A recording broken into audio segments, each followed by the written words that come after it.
વડોદરાના પૂરગ્રસ્ત વિસ્તારના લારી રેકડી કે દુકાનદારો માટે રાજ્ય સરકારે સહાય જાહેર કરતા તંત્ર કામે લાગ્યું। વડોદરા કોર્પોરેશન દ્વારા વિવિધ ટીમો બનાવી સર્વે અને પંચકેસની કામગીરી શરૂ કરવામાં આવી। સરકારના આ નિર્ણયથી અસરગ્રસ્તોને રાહતની આશા સામે 5,000ની સહાય સામે નાગરિકોમાં અસંતોષની લાગણી પ્રસરી હતી। સયાજગંજ પરશુરામ ભઠ્ઠામાં deputy municipal commissioner Arpit Sagar, અકોટાના ધારાસભ્ય ચૈતન્ય દેસાઈ, કોર્પોરેટરો સહિત અધિકારીઓ સર્વે કરવા નીકળ્યા હતા। લાલી રેકડી ધારકોને કોર્પોરેશનને ફોર્મ વિતરણ કરી વિગતો મેળવવાની શરૂઆત કરી હતી। આ ફોર્મ ભરી કોર્પોરેશનના સ્થાનિક વોર્ડની ટીમને પરત આપવાનું રહેશે। સ્થાનિક ટીમ ફોર્મ આપી મ્યુનિસિપલ કમિશનરને આપશે, જેના બાદમાં આ ફોર્મને આસિસ્ટન્ટ મ્યુનિસિપલ કમિશનરને પ્રમાણિત કરશે। ત્યારબાદમાં એક સાથે તમામનું લિસ્ટ કલેક્ટર ઓફિસ પર જશે અને ત્યાંથી ખાતામાં ચૂકવણી કરવામાં આવશે। આ પછી ફોર્મ ભર્યા બાદ 10-15 દિવસમાં ખાતામાં નાણાં જમા થશે। આ ફોર્મમાં 11 વિગતોની માહિતી ભરવી પડશે। એક કરારનામું અને પ્રમાણપત્ર પણ ભરવું પડશે। નાગરિકોનું માનવું છે કે સરકાર દ્વારા આપવામાં આવેલી આ સહાય સામે નુકસાન મોટું થયું છે। આ અંગે એક રેકડી ધારક મહિલા પૂનમ માસીએ જણાવ્યું હતું કે વિશ્વામિત્રી નદીના પૂરના પાણી અમારા ઘર અને રેકડીમાં ફરી વળતા 50,000 જેટલું નુકસાન થયું હતું। જ્યારે તંત્ર દ્વારા અમારે ત્યાં સર્વે કરવામાં આવ્યો હતો અને સહાય માટેનું એક ફોર્મ આપવામાં આવ્યું છે, જેમાં અમને 5,000 સુધીની સહાય મળશે તેમ અધિકારી દ્વારા જણાવ્યું હતું। જોકે આ સહાય અમારા નુકસાન સામે ખૂબ જ ઓછી છે। સરકારે યોગ્ય વળતર આપવું જોઈએ। હા, નુકસાન થયું, પાણી ભરાઈ ગયા હતા, થોડું ઘણું નુકસાન થયું હતું। તમે લોકો આવ્યા છો બધા સર્વે કરવા, ફોર્મ ભરશો, સહાય આપશો, બધાને નુકસાનની ભરપાઈ કરશો। સરકારે સારો નિર્ણય છે, સારું રહેશે, આયોજન સારું છે બધાનું તમારા લોકોનું। એ તો 5થી કંઈ 17,000 20,000 એવું કંઈ બોલ્યા છે।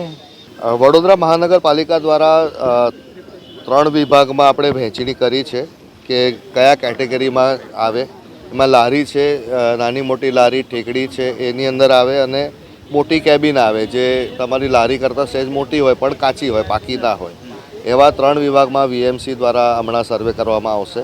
એની અંદર કયા વિસ્તારમાં કેટલું પાણી હતું એની ડિટેલ લેવાશે, સાથે પંચકેસ બી કરવાના છે, જેથી એક ધ્યાનમાં રહે કે આટલા એટલે એની અંદર પંચકેસ કરીને ખબર પડે કે એમાં લખવામાં આવે કેટલું પાણી છે, શું છે।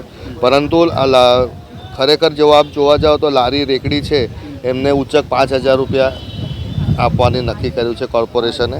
નાની સ્થાયી કેબિન હોય એ જે 40 ચોરસ ફૂટ સુધીની હોય એવા લોકોને 20,000 રૂપિયા ઉચ્ચક, અને મોટી કેબિન જે 40 ચોરસ ફૂટથી વધારે મોટી હોય પરંતુ બાકી ન હોય એને આપણે 40,000 રૂપિયા સુધીની સહાય આપવામાં આવશે।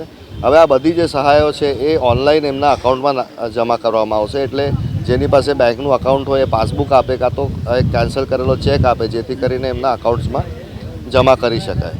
અને આખો અકોટા વિધાનસભા વોર્ડ નંબર 12 એ તો કમ્પ્લીટલી જ સર્વેમાં લીધો છે હમણાં વીએમસી। વોર્ડ નંબર 11 પણ છે સર્વેમાં, અને વોર્ડ નંબર 10 પણ છે। એટલે જે રીતનું આ લોકોની ક્રાઇટેરિયા છે એ પ્રકારે વિસ્તારોમાં જશે અને સર્વે કરવામાં આવશે। હાલ પરશુરામ ભટ્ટા સૂર્યા પેલેસના સામેથી અહીંયા શરૂઆત કરવામાં આવી।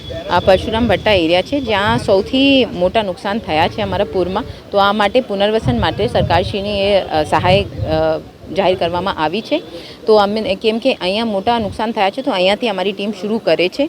અહીંયા 4 ટીમ લાગશે અલગ અલગ વિસ્તારમાં। પરશુરામ ભટ્ટાના જો નગર છે ત્યાં પણ કામ થશે। હવે 3 જાતના સર્વે થાય છે। પહેલા છે લારી રેકડીના, બીજા જેમને 5,000 સહાય મળશે, બીજા છે નાની કેબિનના જેમને 20,000 મળશે, અને ત્રીજા છે મોટી કેબિનના જેમને 40,000 મળશે।